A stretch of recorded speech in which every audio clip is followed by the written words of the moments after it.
विपक्ष के साथ कुछ भी अच्छा नहीं हो रहा है। विपक्ष और खासकर राहुल गांधी हर मोर्चे पर पिछड़ते जा रहे हैं। राहुल गांधी लगातार मोदी सरकार को घेरने की कोशिश कर रहे हैं, लेकिन इस बार भी उनका दांव उल्टा पड़ गया।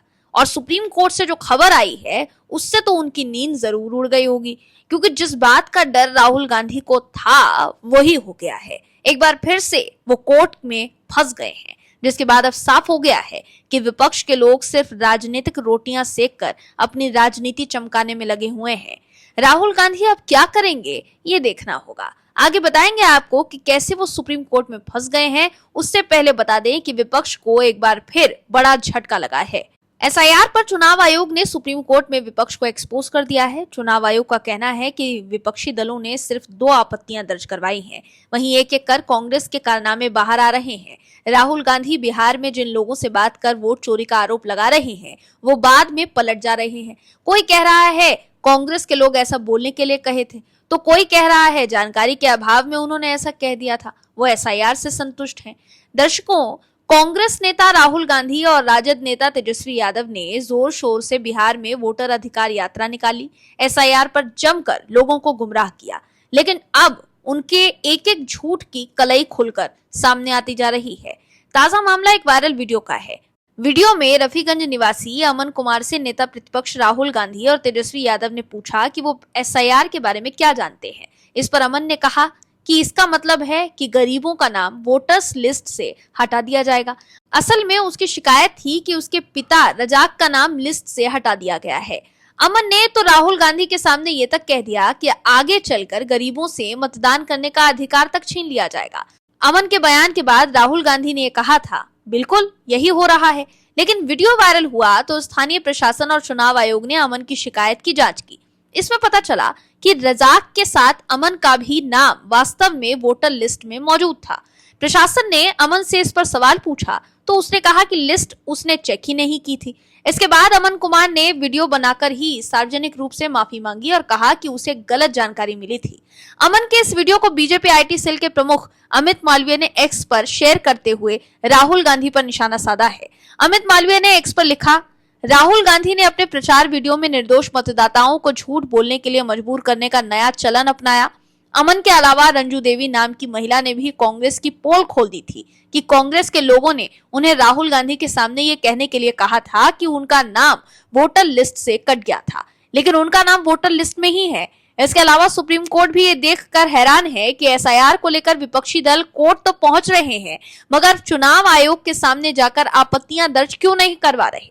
विपक्ष के लोग तो एसआईआर के खिलाफ हैं, लेकिन अगर आप चाहते हैं कि एसआईआर पूरे देश में हो तो कमेंट में एसआईआर जरूर लिखिए, ताकि विपक्ष को साफ संदेश जाए कि जनता चुनाव आयोग के साथ है। इस खबर में आगे आपको बताएंगे कि कैसे कांग्रेस के लोग मोदी सरकार से मदद मांगने लगे हैं और कैसे सुप्रीम कोर्ट में बढ़ गई है राहुल गांधी की चिंता।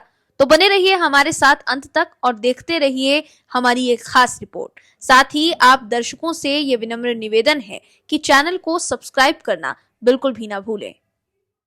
पीएम मोदी ने फिर एक बार विपक्ष को मुश्किल में फंसा दिया है। संसद का मानसून सत्र समाप्त हो चुका है। 21 जुलाई से शुरू हुए संसद के सत्र में बिहार में निर्वाचन आयोग द्वारा वर्तमान में किए जा रहे मतदाता सूची के विशेष गहन पुनरीक्षण यानी एसआईआर का मुद्दा छाया रहा। इस मुद्दे पर चर्चा कराने की मांग को लेकर विपक्षी सदस्यों के हंगामे के कारण लगातार गतिरोध बना रहा। विपक्ष इस मुद्दे को लेकर संसद से लेकर सड़क पर उतरा। विपक्षी दलों के हंगामे के बीच सरकार की तरफ से सत्र के दौरान दोनों सदनों में कुल 15 विधेयक पारित कराए गए।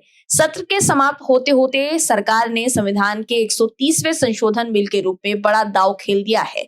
इतना ही नहीं, पीएम मोदी अब विपक्ष को इस मुद्दे पर घेरने लगे हैं।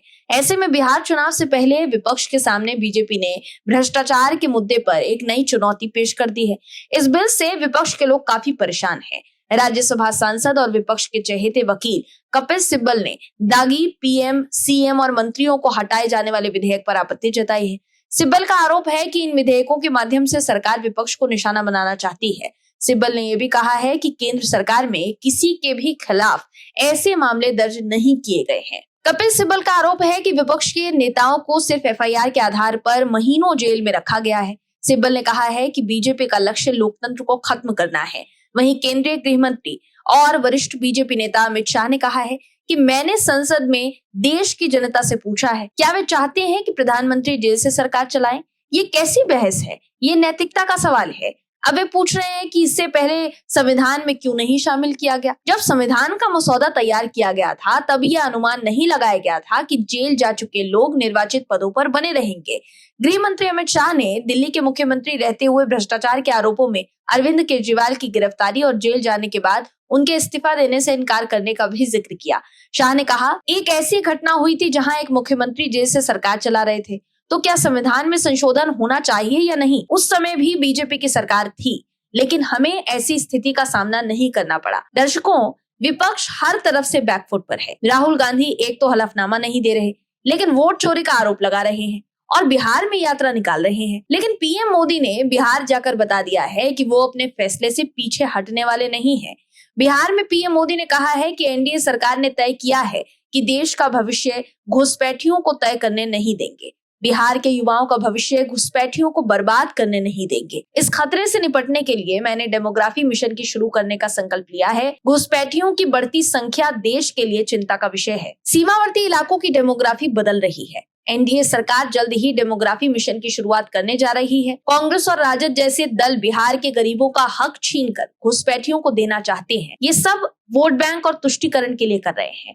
उन्हें बिहार की कोई परवाह नहीं है, इसलिए लगातार सरकार का विरोध कर रहे हैं। लेकिन हम लोगों को राजद और कांग्रेस की बुरी नजर से बिहार को बचाना है।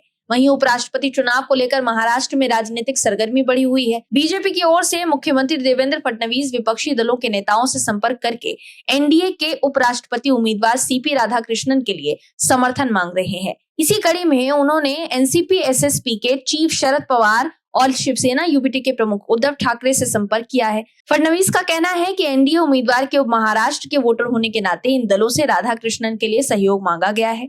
इस दौरान उद्धव ने जो कुछ कहा है वो विपक्षी इंडी ब्लॉक के कान खड़े कर सकता है। सीएम फडणवीस के आग्रह पर शरद पवार ने अपनी लाचारी जताई है, लेकिन उद्धव ठाकरे ने विचार करके बताने की बात की है।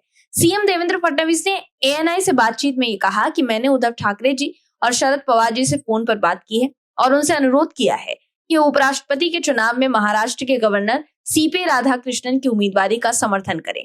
उद्धव जी ने बताया है कि वो आपस में चर्चा करके मुझे बताएंगे। शरद पवार जी ने कहा है कि उन्हें विपक्ष की ओर से दिए गए उम्मीदवारों का समर्थन करना होगा। दर्शकों, हर तरफ से विपक्ष बीजेपी से मात खा रहा है। असम के भीतर हिमंत बिस्व शर्मा सरकार ने ऐसा फैसला लिया है कि विदेशी बांग्लादेशी लोगों की कमर ही टूट गई होगी और उनके आका सुन्न पड़ गए होंगे कि अब कैसे हम भारत के भीतर अपने लोगों के भेजे और उन्हें वहां की पहचान दिलाए। असम में घुसपैठियों से निपटने के लिए सरकार ने बड़ा ऐलान किया है। असम सरकार ने फैसला किया है कि 18 साल से ज्यादा उम्र के लोगों का अब आधार कार्ड नहीं बनाया जाएगा। हालांकि इससे कुछ समुदायों को कुछ समय के लिए छूट जरूर दी गई है। असम के मुख्यमंत्री हिमंत बिस्व शर्मा ने मंत्रिमंडल की बैठक के बाद बताया कि ये फैसला अवैध बांग्लादेशी प्रवासियों को आधार कार्ड मिलने से रोकने के लिए बनाया गया है। ये निर्णय अक्टूबर के पहले सप्ताह से लागू किया जाएगा। उन्होंने ये भी कहा कि अगर किसी का आधार कार्ड नहीं है तो वो सितंबर के महीने में इसके लिए आवेदन कर सकता है। वहीं अनुसूचित जाति, अनुसूचित जनजाति और चाय बागान समुदायों से जुड़े लोग अगले 1 वर्ष तक आधार कार्ड बनवा सकेंगे। सीएम हेमंत बिस्व शर्मा ने बताया कि राज्य में आधार सेचुरेशन 103% हो गया है, जिसका मतलब है कि कोई भी 18 वर्ष से ऊपर का व्यक्ति बिना आधार कार्ड के नहीं बचा है। आधार सेचुरेशन 103% होने का मतलब है कि अगर 100 लोगों की जनसंख्या है तो 103 आधार कार्ड जारी कर दिए गए हैं। इसमें बांग्लादेशी घुसपैठियों को भी आधार कार्ड दिए जाने की आशंका है। उन्होंने कहा कि SC, ST और चाय बागान समुदायों को इससे छूट दी गई है क्योंकि उनके बीच आधार का सेचुरेशन 96% है, यानी 4% लोगों को अभी भी कवर किया जाना बाकी है। सीएम हेमंत बिस्व शर्मा ने कहा कि हम ये सुनिश्चित करना चाहते हैं कि कोई भी असम में प्रवेश करके आधार कार्ड प्राप्त न कर सके और भारतीय नागरिक होने का दावा न कर सके। हमने ये रास्ता पूरी तरीके से बंद कर दिया है। हेमंत बिस्व शर्मा ने स्पष्ट कर दिया कि दुर्लभतम मामलों में जिला आयुक्त को आधार कार्ड जारी करने का अधिकार होगा। उन्होंने कहा कि 1 महीने के बाद SDC यानी सर्कल ऑफिसर आधार कार्ड जारी नहीं कर पाएंगे, केवल DC के पास यह अधिकार होगा। उन्होंने ये भी कहा कि आधार कार्ड जारी करने से पहले DC को SB स्पेशल ब्रांच रिपोर्ट और विशेष न्यायाधिकरण की रिपोर्ट की जांच करनी होगी। दर्शकों, राहुल गांधी इन दिनों वोट चोरी का आरोप लगाकर चुनाव आयोग और बीजेपी पर हमलावर हैं। वहीं दूसरी तरफ उत्तर प्रदेश कांग्रेस कमेटी के अध्यक्ष अजय राय ने दिल्ली की मुख्यमंत्री रेखा गुप्ता पर हाल ही में हुए हमले का हवाला देते हुए केंद्रीय गृह मंत्री अमित शाह से पार्टी नेता राहुल गांधी की सुरक्षा बढ़ाए जाने का आग्रह किया। गृह मंत्री अमित शाह को लिखी चिट्ठी एक्स को शेयर करते हुए कांग्रेस के नेता अजय राय ने लिखा, श्री राहुल गांधी जी की सुरक्षा को सर्वोच्च प्राथमिकता दी जानी चाहिए। इस चिट्ठी को अजय राय ने एक्स पर शेयर किया। अमित शाह को लिखे पत्र में अजय राय ने कहा कि जनप्रतिनिधियों को नागरिकों के लिए सुलभ रहना चाहिए, लेकिन उनकी सुरक्षा भी उतनी ही महत्वपूर्ण है। राय ने कहा, हमारे नेता और लोकसभा में माननीय विपक्ष के नेता राहुल गांधी की व्यक्तिगत सुरक्षा अत्यंत महत्वपूर्ण है। कांग्रेस और भारतीय राजनीति के सबसे लोकप्रिय नेताओं में से राहुल गांधी एक हैं। पिछले वर्षों में उन्होंने जनता से सीधा संवाद स्थापित करने वाले कई कार्यक्रमों का नेतृत्व किया, जिनमें भारत जोड़ो यात्रा और लोकसभा चुनाव अभियान आदि प्रमुख हैं। उन्होंने कहा कि वर्तमान में राहुल गांधी बिहार में जन अधिकार यात्रा का नेतृत्व कर रहे हैं, जिसमें लाखों नागरिक उनके विचारों को सुनने और देखने के लिए एकत्र हो रहे हैं। इन परिस्थितियों में ये उचित होगा कि राहुल गांधी को सर्वोच्च स्तर की व्यक्तिगत सुरक्षा प्रदान की जाए। कांग्रेस नेता की ये मांग दिल्ली की मुख्यमंत्री रेखा गुप्ता पर एक जन सुनवाई कार्यक्रम के दौरान हुए हमले के बाद की गई। गुप्ता पर बुधवार सुबह सिविल लाइन्स इलाके में उनके कार्यक्रम में जन सुनवाई कार्यक्रम के दौरान हमला किया गया था। वहीं अजय राय के पोस्ट पर रिप्लाई करते हुए एक यूजर ने लिखा कि उनको सुरक्षा मिली हुई है, फिर भी सुरक्षा अधिकारियों को बिना बताए अज्ञात जगहों पर वेकेशन मनाने चले जाते हैं, तब क्यों पत्र नहीं लिखते आप? वहीं दूसरी तरफ कांग्रेस सांसद प्रियंका गांधी वाड्रा ने बीजेपी के राष्ट्रीय अध्यक्ष और केंद्रीय स्वास्थ्य मंत्री जेपी नड्डा से मुलाकात की और उनसे वायनाड में कुछ स्वास्थ्य परियोजनाओं में तेजी लाने का अनुरोध किया। प्रियंका गांधी वाड्रा ने जेपी नड्डा केरल के लिए एक एम्स की लंबे वक्त से जारी मांग को भी दोहराया। एक्स से बातचीत के विवरण साझा करते हुए उन्होंने कहा कि उन्होंने हमारी सभी मांगों को सुना और हमारे साथ खुलकर चर्चा करी। मुझे पूरी उम्मीद है कि इस ज्वलंत मुद्दे पर उचित विचार किया जाएगा। दर्शकों, कांग्रेस के समर्थक इस उम्मीद में बैठे हैं कि मोदी सरकार कभी भी गिर सकती है। सोशल मीडिया पर कांग्रेस के समर्थक ये दावा कर रहे हैं कि उपराष्ट्रपति चुनाव को लेकर चंद्रबाबू नायडू नाराज हैं और उपराष्ट्रपति चुनाव में कुछ भी हो सकता है, लेकिन कांग्रेस के बड़े नेता असलियत जान रहे हैं कि उनके लिए सत्ता में वापसी करना अभी दूर दूर तक संभव नहीं है। इसीलिए राहुल गांधी यात्रा निकाल रहे हैं और प्रियंका गांधी वाड्रा विकास कार्य के लिए केंद्रीय मंत्री से मिल रही हैं। दर्शकों, वोट चोरी का आरोप लगाने वाले लोग हलफनामा नहीं दे पा रहे हैं।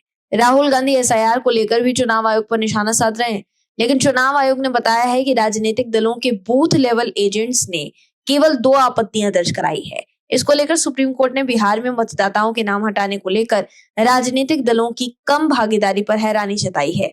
टॉप कोर्ट ने कहा है कि वोटर अब आधार कार्ड या 11 अन्य मान्य दस्तावेजों के साथ दावा फॉर्म जमा कर सकते हैं। कोर्ट ने यह भी कहा है कि बिहार में मतदाता सूची से नाम हटाने के मामले में ऑनलाइन क्लेम सबमिट करने की अनुमति दी जाएगी।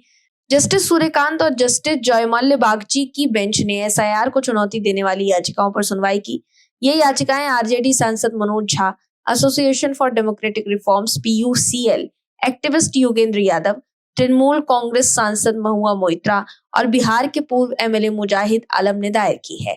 याचिकाकर्ताओं ने चुनाव आयोग के 24 जून के उस आदेश को रद्द करने की मांग की है, जिसमें बिहार के कई मतदाताओं को वोटर लिस्ट में बने रहने के लिए नागरिकता का प्रमाण देने को कहा गया है। वहीं टॉप कोर्ट में सुनवाई के दौरान चुनाव आयोग ने बताया है कि अभी तक 85,000 नए मतदाताओं को जोड़ा गया है, लेकिन राजनीतिक दलों के बूथ लेवल एजेंटों ने केवल 2 आपत्तियां दर्ज कराई है। इस पर कोर्ट ने आश्चर्य जताया। वहीं सुप्रीम कोर्ट में एक जनहित याचिका दायर की गई, जिसमें भारतीय राष्ट्रीय कांग्रेस का राजनीतिक दल के रूप में रजिस्ट्रेशन रद्द करने की मांग की गई है। इसके साथ ही पार्टी नेताओं राहुल गांधी और मल्लिकार्जुन खड़गे द्वारा चुनाव आयोग के खिलाफ चलाए गए वोट चोरी अभियान की जांच के लिए एक विशेष जांच दल यानी एसआईटी गठित करने की भी मांग की गई है। याचिका में कहा गया है कि ये प्रचार अभियान चुनाव आयोग की संवैधानिक आधिकारिकता को कमजोर करने के लिए बनाया गया है। याचिकाकर्ता ने गुहार लगाई है कि भारतीय राष्ट्रीय कांग्रेस, राहुल गांधी, खड़गे, उनके प्रतिनिधि और एजेंट इस मामले की सुनवाई के दौरान कोई भी सार्वजनिक बयान, भाषण, प्रचार या प्रकाशन न कर सकें, जो चुनाव आयोग की अधिकारिता, निष्पक्षता और विश्वसनीयता को प्रभावित करे। ये याचिका सतीश कुमार अग्रवाल द्वारा दायर की गई है, जो अखिल भारत हिंदू महासभा के पूर्व उपाध्यक्ष हैं। उनका कहना है कि वो आईएनसी, राहुल गांधी और खड़गे द्वारा चुनाव आयोग के खिलाफ राष्ट्रव्यापी असंवैधानिक गतिविधियों, प्रचार और अभियानों से आहत हुए हैं। याचिका में कहा गया है कि ये प्रचार अभियान चुनाव आयोग की संवैधानिक अधिकारिता को कमजोर करने के लिए बनाया गया है। ये सीधे तौर पर लोकतांत्रिक प्रक्रिया की पवित्रता पर प्रहार करता है। याचिकाकर्ता का तर्क है कि कांग्रेस ने रजिस्ट्रेशन के समय भारतीय संविधान के प्रति निष्ठा की शपथ ली थी, लेकिन हाल ही की कार्यवाहियां और पार्टी नेताओं का व्यवहार उस शपथ का उल्लंघन है। चुनाव आयोग के वैधानिक और संवैधानिक कार्यों में हस्तक्षेप है, जिसे देश भर में मतदाता सूची संशोधन का विशेष अधिकार प्राप्त है। याचिका में आगे ये कहा गया है कि चूंकि बिहार में एसआईआर का मुद्दा पहले से ही सुप्रीम कोर्ट में लंबित है, इसलिए आईएनसी, गांधी और खड़गे को प्रचार अभियान चलाने और सार्वजनिक बैठकों में वोट चोरी जैसे आरोप लगाने का अधिकार नहीं है, विशेषकर तब जब कांग्रेस सांसद केसी वेणुगोपाल स्वयं बिहार एसआईआर मामले में याचिका करता है। अब देखना होगा कि सुप्रीम कोर्ट में राहुल गांधी क्या सबूत देते हैं। Bureau report, OMS news. आप दर्शकों से विनम्र निवेदन है कि चैनल को सब्सक्राइब जरूर करें